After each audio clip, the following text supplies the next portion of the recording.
Om Swastiastu. Baik, kembali lagi bersama kami Taksu Poleng. Nah, kali ini kita bertiga ingin mengulas kembali nih Jero. Kemarin kan kita lagi mengupload ya video lagi viral lah nih, karena bahasan kita waktu di video Gunung Semeru itu menyangkut dan menyinggung lah sedikit tentang fenomena yang terjadi kemarin nih, Jero. Tentang dentuman yang sangat keras. Nah, kalau di berita sih banyak tuh yang bilang ada meteor jatuh. Iya, meteor jatuh sih pertama, terus ada yang ledakan di dinamit tambang, cuma udah diklarifikasi oleh pihak dari tambang.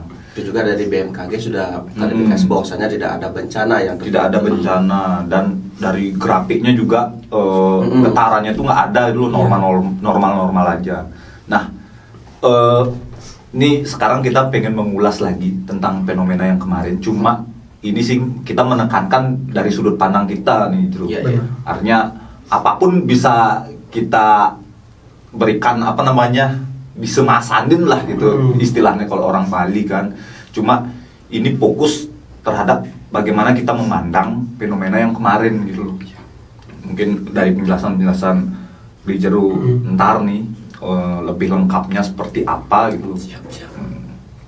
Nah, mungkin yang pertama nih Bro, terkait dengan dentuman yang kemarin nih kan, ini sebenarnya apa sih? Jadi gini, sebelum misalnya membahas itu kan untuk mempertegas, memperjelas bahwa kenapa kami dari Taksu Poleng menghubungkan hal ini ke mistik atau metafisik, karena jauh hari itu kira-kira 9 atau sampai 10 hari sebelumnya kami dari Taksu Poleng pernah membuat suatu kalau ramalan sih enggak, tapi bisa dikatakan halu lah ya beliau. Mungkin secara intuisi kepada alam ya. Jadi membaca gerak-gerak alam bahwa akan terjadi suatu fenomena besar yang akan menggemparkan Bali seperti itu. Dan hal itu terbukti, dan kami juga di video sebelumnya kami sudah menegaskan secara rinci, secara pasti kami tidak tahu di mana akan posisinya beliau. Tapi untuk saat ini astongkarulah beliau memberikan izin, memberikan kesempatan tiang untuk melihat sebetulnya dari sudut pandang tiang seperti itu beliau. Kemudian yang pertama adalah kalau seandainya itu dinamit, kita hubungkan ke dinamit lah di tambang. Jadi apabila itu dinamit dan kemudian sampai didengarkan oleh teman-teman kita atau saudara-saudara kita yang ada di negara, bahkan sampai di Banyuwangi beritanya beliau, saya rasa satu desa udah hancur. Kalau segitu besar getarannya seperti itu. Sedangkan di sana baik-baik aja, tidak ada kerusakan apapun beli. Kemudian yang kedua, kalau seandainya itu meteor beli, ini sudut pandang katanya itu meteor sampai jatuh, kalau di darat minimal lah ada bekas. Apalagi sekarang alat itu sangat canggih. Kemudian kalau seandainya itu jatuhnya di laut, pasti akan ada gelombang besar. Seperti juga di Donggala kasusnya itu hanya gunung seperti dia. Bukit yang jatuh ke laut menyebabkan tsunami. Apalagi ini meteor yang begitu dahsyat seperti itu. Kemudian seandainya ada yang bilang juga tidak sampai menyentuh bumi sudah meledak di angkasa. Seandainya itu memang benar, otomatis pusat suara pasti semua akan mengatakan di mana itu. Sedangkan ini ada yang mendengarkan ada di selatan, ada di barat, ada di utara dan lain sebagainya. Ini membuktikan bahwa ada sesuatu di luar nalar. Istilahnya petunjuk dari alam yang memberikan kita warning seperti itu untuk segera kita istilahnya waspada dalam sudut pandang. Nanti kita akan bahas pelan-pelan. Kemudian hal ini tergantung sudut pandang kita sebagai seorang manusia kalau kita hanya berpikir negatif, otomatis apapun fenomenanya pasti akan mengira hal itu negatif. Karena setiap fenomena itu ada unsur positif dan ada unsur negatif seperti itu. Jadi kemudian nyambung apa dentuman itu. Nah, ini yang karena banyak requestan dari teman-teman Taksu Poleng untuk diperjelasnya lagi, beli coba bahas di mana letak posisinya. Jadi seperti ini lusa itu bahwa ada perjalanan spiritual lah, disuruh sembahyang di Pura Sade, Pura Peti Tengah. Habis itu besok paginya disuruh ke dalam Tambelingan. Jadi untuk ini menurut sudut pandang tiang karena kebetulan tiang yang menyaksikan hal itu, entah itu mungkin teman-teman mengira halu, itu terserah teman-teman loh. Ini sudut pandang tiang pribadi yang nanti teman-teman bisa cari, bisa gali, bisa ambil segi positifnya nanti dari Iya. cerita yang saya sampaikan ini, bahwa pada saat itu sekitar jam 6 pagi saya berangkat dari Denpasar ke arah Tamblingan. Kemudian sampai di dalam Tamblingan itu ada cahaya beliau. Ada cahaya itu dari timur warnanya putih, kemudian dari barat itu warnanya kuning. Jadi bertabrakanlah cahaya ini. Nah, setelah bertabrakan antara putih dan kuning, kemudian menimbulkanlah suatu cahaya, suatu bola api yang berwarna pink seperti itu. Jadi agak merah keputih-putihan. Kemudian itu berputar seperti cakra dan kemudian naiklah. Setelah naik, baru ada datang lagi cahaya warnanya merah lebih pekat dari arah Kajekangun kalau Bali, atau Tenggara lah, Tenggara. dari arah Gunung Agung kalau nggak salah, itu menjemputlah cahaya ini yang naik dari Danau Tamblingan, jemput kemudian menuju arah barat laut. Barat laut. Apakah itu yang dilihat oleh warga dikatakan sebagai meteor atau lain sebagainya? Ya, Jadi ya. kemudian itu cahaya apa?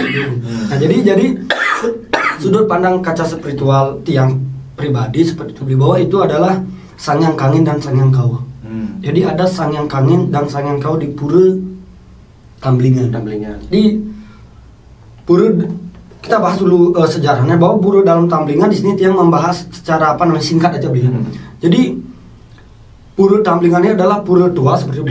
Dikatakan sebagai pura Murba, zaman Murba atau Bali Purba itu sudah ada sebenarnya. Iya. Cuma sekitar abad ke-10 sampai ke-14 Masehi itu ada istilahnya peradaban baru lah, untuk menjadi raja di sana. Jadi bahwa sang yang kangin dan sang yang kau ini adalah merupakan manifestasi daripada Siwa Buddha. Siwa Buddha ini adalah suatu kangin, itu cahayanya putih, itu adalah Siwa atau Iswara, dan kemudian dari barat itu adalah warnanya kuning, itu merupakan Buddha. Jadi inilah menyatu. Nah, kemudian setelah menyatu, kenapa dia berubah menjadi warna pink? Jadi ada istilahnya petunjuk yang saya dapatkan dari alam, seperti dari alam, dari di mana Danau Tamblingan, bahwa pink itu kita mengarah ke warna ke arah Tenggara. Tenggara itu yang bersana adalah Dewa Mahesora beliau. Iya, Mahesora. Mahesora dengan warna pink. Dan kemudian senjata beliau itu adalah dupa. Pasepan. Bukankah ini sama dengan simbol atau istilahnya sebagai ikon ibu kota Indonesia? Monas. Monas itu kan dupa beli. Obor dan sama itu. Jadi bahwa pembuktian sang yang kangin dan sang yang kau ini sudah metangi. Beliau sudah bangkit. Artinya apa? Ini adalah orang Nusantara itu akan mulai memiliki yang namanya intelektual, intuisi yang tinggi, itu Siwa. Kemudian Buddha akan mulai mampu memfilter, mampu membuat mana ajaran yang pantas diterapkan di Nusantara, mana ajaran yang kita dapatkan dari luar dan tidak cocok di Nusantara, ini akan difilter. Jadi orang-orang Nusantara akan mulai kembali lagi intuisinya, kembali lagi kaustaannya beliau, akan kembali mampu melihat getaran-getaran spiritual Nusantara. Jadi kemudian kenapa Pura Tamblingan dijadikan sebagai titik awal untuk munculnya cahaya itu? Karena seperti ini Bli, bahwa dulu ini sebelum istilahnya era ini kan pertama ada bunyi kulkul di Kelungkung. Kemudian setelah itu baru ada dentuman di Solo ya, Jawa Tengah. Setelah itu giliran adalah Tamblingan. Kenapa? Karena ini adalah 3 bersaudara Bli. Ada dalam Tamblingan, dalam Solo, dan dalam Kelungkung. Inilah yang akan menjadi cikal bakal nantinya untuk perubahan. Bahwa di sini dijelaskan di dalam Prasasti Ugrasena itu tahun 922 Masehi. Kemudian sekitar masuk ke 10 lah dia. Kemudian Prasasti Udayana itu berangkat tahun 991 Masehi. Kemudian Raja Suradipa juga membuat prasasti yang terdapat di dalam Tamblingan itu tahun 1119 Masehi. Dan juga Prasasti Goblek Pura Batur C, ada 3 dari Pura Batur C, A dan B. Jadi Prasasti Goblek Pura Batur C itu dibuat pada saat era sudah Majapahit masuk. Kemudian itu angkat tahun 1398 Masehi pada saat pemerintahan Sriwijaya Rajasa. Kemudian disambung lagi oleh Prasasti Endek. Jadi di sana mengisahkan bahwa Tamblingan itu dulunya disebut dengan Alas Mertejati. Jadi Alas Mertejati itu adalah hutan sebagai penopang untuk kita hidup. Iya. Seperti itu. Kemudian dikisahkan di India Utara, di sana ada namanya Gunung Kailasa. Di sana adalah dewa yang bernama Sangyang Aji Sakti. Sanyang Aji Sakti. Kemudian beliau memiliki 3 orang putra, itu dalam Solo, dalam Kelungkung, dan dalam Tamblingan. Nah, kemudian dalam Tamblingan ini yang memerintah di Tamblingan menjadi dalam Tamblingan, gelar dalam Tamblingan. Tapi pada dahulu kala sebelum istilahnya era Sang Aji Sakti ini dalam Tamblingan masuk, di sana sudah ada kehidupan peradaban. Jadi itulah kenapa hal ini dipilih. Yang pertama karena dulu Tribuana Tunggadewi kemudian mengutus Patih Gajah Mada pada ekspedisi kedua untuk menaklukkan Bali pada saat dipimpin oleh Tapulung. Pertama kali yang dihancurkan adalah Tamblingan. Yaitu adalah yang menjadi istilahnya pemimpin perangnya itu pada saat itu adalah Arya Kenceng. Diberikan tugas oleh Gajah Mada untuk membombardir dalam Tamblingan. Kenapa? Karena disinilah gudang senjatanya. Pusat senjatanya sana ya. Pusat senjata Raja-Raja Bali. Inilah dihancurkan, dirampas, dan didapatkanlah suatu pusaka. Jadi didapatkanlah suatu pusaka dan juga baju jirah, baju perang yang dibawa oleh Gajah Mada ke Kediri dan dijadikan sebagai pusaka oleh Kerajaan Majapahit. Dan inilah yang membuat Majapahit dan Bali ini bisa menyatu menjadi Nusantara sebelumnya. Nah, jadi itulah nyambung kenapa Tamblingan ini dipilih. Karena di sana ada senjata yang sudah diambil. Jadi ada orang tokoh spiritual yang diberikan mandat untuk mengambil pusaka itu dan dibawa ke Jawa untuk menyatukan Nusantara lagi, dan nantinya persiapan untuk dibawa oleh Sang Ratu Adil. Nah, itu begitu. Jadi siapakah tokoh spiritual itu? Dia adalah orang yang terlihat biasa tapi luar biasa. Bukan seorang entertain, bukan seorang public figure, dan bukan juga seorang YouTuber sebelumnya. Tapi beliau ini istilahnya low profile, tapi beliau diberikan mandat oleh leluhur Nusantara untuk mengambil pusaka yang ada di Tamblingan. Pada saat meletusnya inilah ada orang seperti itu tokoh yang mengambil pusaka ini dan dibawa ke Majapahit untuk nantinya akan digunakan untuk memimpin Nusantara ke depannya menjadi Sang Ratu Adil. Jadi bisa disimpulkan bahwa kelak akan ada tokoh dari Bali dan juga ada Bali Utara yang akan ikut terlibat di Ratu Adil ini. Entah mungkin akan menjadi penasehat Sang Ratu Adil, ataukah di belakang layar bergerak lah modelnya dalam. Dan tapi untuk saat ini tiang pribadi tidak tahu itu siapa orangnya, karena istilahnya ini rahasia alam, rahasia leluhur Nusantara yang dipersiapkan untuk menyongsong peradaban baru. Dan kemudian kenapa suara itu bisa didengarnya itu tidak satu tempat? Iya. Ya, karena Danau Tamblingan ini dia menghidupi Tabanan, Badung, Buleleng, atau Negara. Jadi dimanapun ada pura-pura yang ada hubungannya, ada link dengan Tamblingan, maka di sana dia akan mengeluarkan suara lagi. Makanya suaranya, contohnya nih di Negara, di mana ada penglihatan di dalam Tamblingan, atau istilahnya beliau yang ada hubungannya dalam Tamblingan, di sana akan mengeluarkan. Kemudian daerah Banyuwangi di sana akan mengeluarkan seperti itu beli. Dan juga perlu istilahnya kita tahu bahwa istri atau rabi dari Ratu Gede Mas Mecaling juga anak daripada dalam Tamblingan yang ketiga seperti itu li. Ya itulah hasilnya. Tokoh-tokoh besar juga Resi Madura juga mengambil istri dari dalam Tamblingan. Jadi tokoh-tokoh spiritual Nusantara dulu itu ada hubungannya dengan Tamblingan. Dan kemudian suara ini yang paling keras didengarkan adalah di catur desa beli. Ada itu Goblek, Munduk, Gesing, dan Umejeru. Inilah catur desa. Jadi di sana paling keras, makanya Busung Biu paling keras terdengar. Seperti itu beli Panji yang dekat dengan Tamblingan, dan juga ibunya daripada Ki Barat Panji Sakti ada hubungannya dengan Panji Goblek, Pasek Goblek. Jadi ada hubungannya di sana beli. Kemudian di sana juga di Alas Mertejati atau di konservasi Gunung Tamblingan di sana itu ada 33 pura. Salah satunya ada Pura Gunung Raung.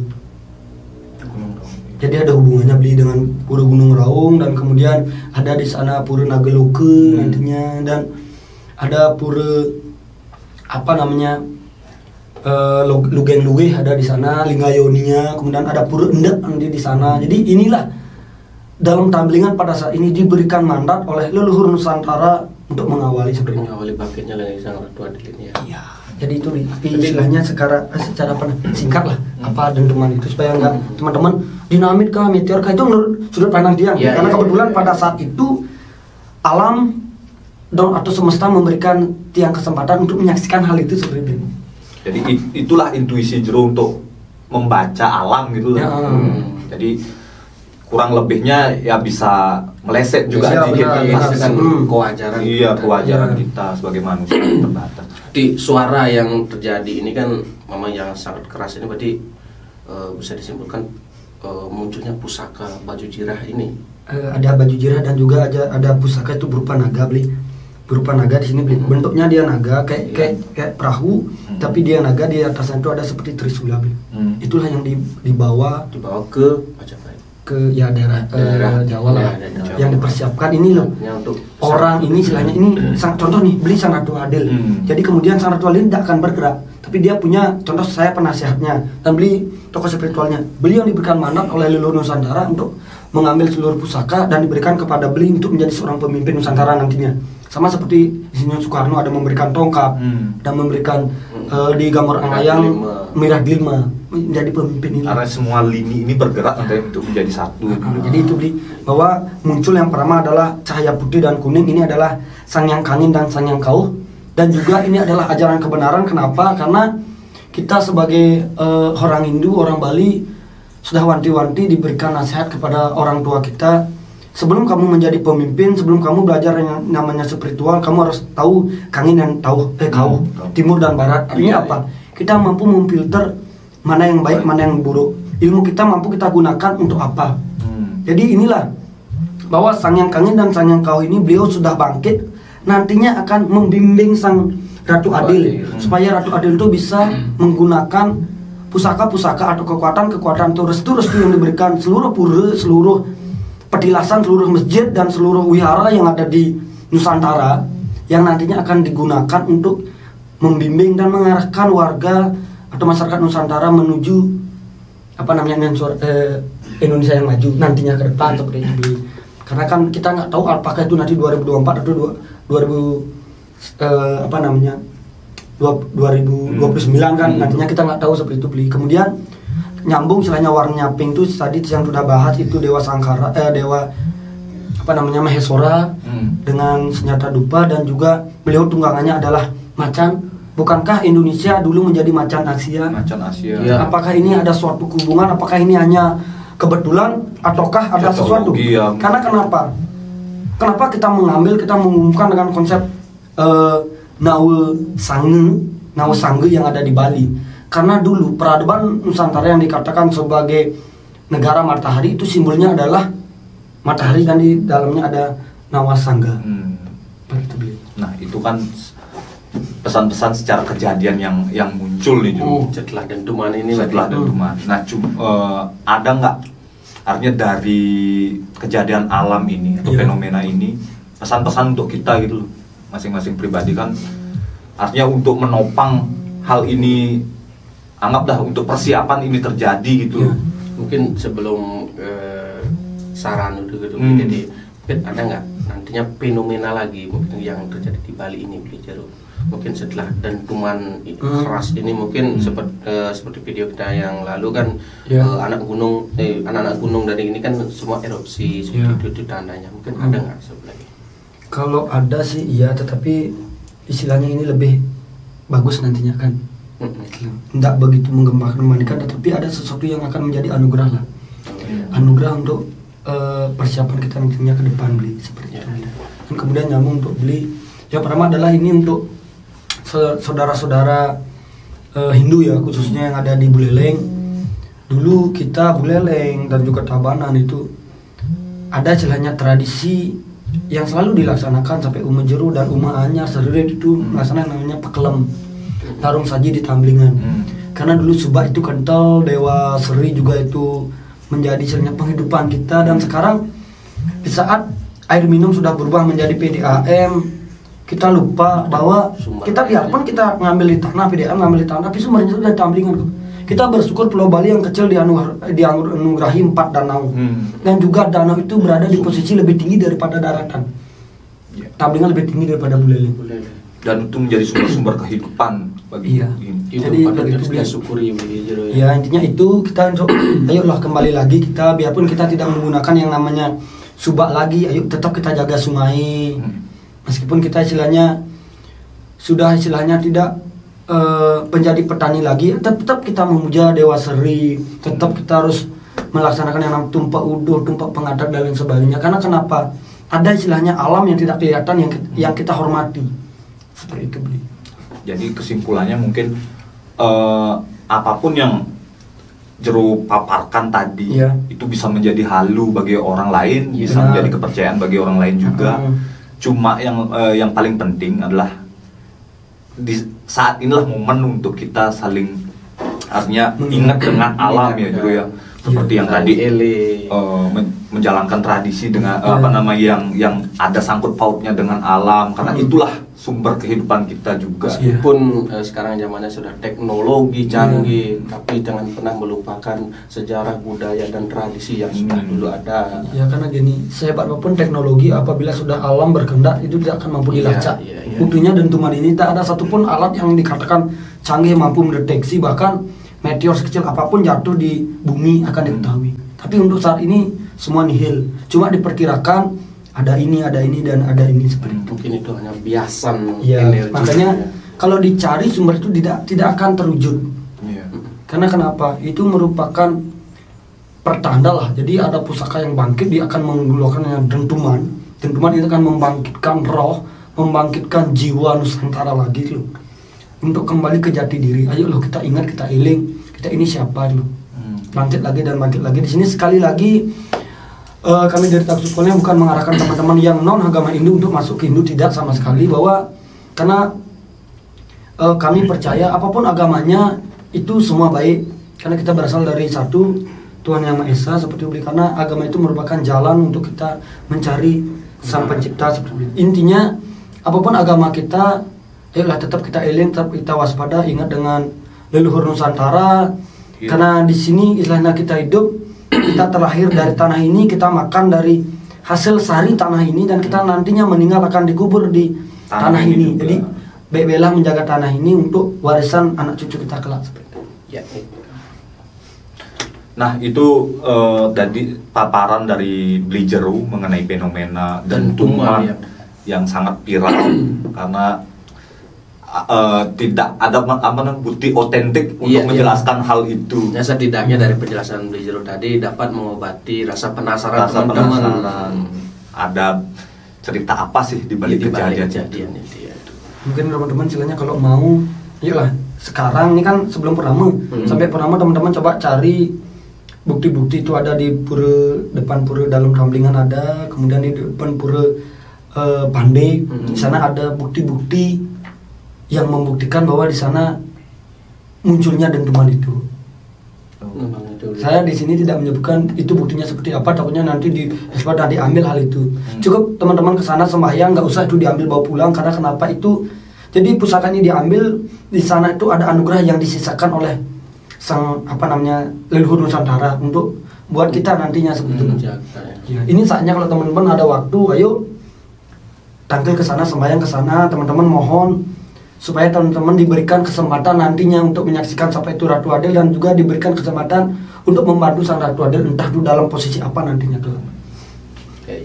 Nah itu semeton Taksukoleng paparan yang Bli Jero jelaskan secara rinci mengenai dari mana sumber suaranya, bagaimana suara itu bisa terjadi, dan sejarah juga mungkin lengkap juga sih sebenarnya dijelaskan sama Bli Jero ya, cuma kurangnya bukti identik dan rekaman. Iya, dan rekaman. Itu yang tidak bisa dibuktikan secara. Tapi itu sah-sah saja teman-teman, entah ini mau percaya atau enggak. Di sini kami sudah mencoba untuk menjawab dari pertanyaan teman-teman, apa sih itu dentuman itu, jadi apa penyebabnya dan akibatnya mau seperti apa. Tadi mungkin penjelasan dari Bli Jero tadi bisa mengobati dari penasaran teman-teman. Sekali lagi di sini kami bukan sok tahu, bukan menggurui. Di sini kami mencoba untuk sharing dari pemahaman dari Bli Jero dari tadi, mungkin dari pengalaman spiritual Bli Jero, mencoba untuk menjawab pertanyaan teman-teman. Mungkin kalau ada salah kata dari tadi Bli Jero, kami belum bertiga, kami mohon maaf.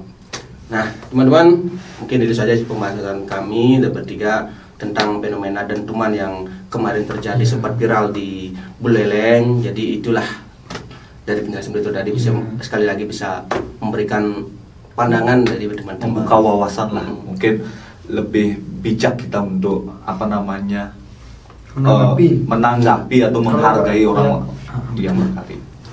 Nah, teman-teman, mungkin itu saja sih masa kata kali ini.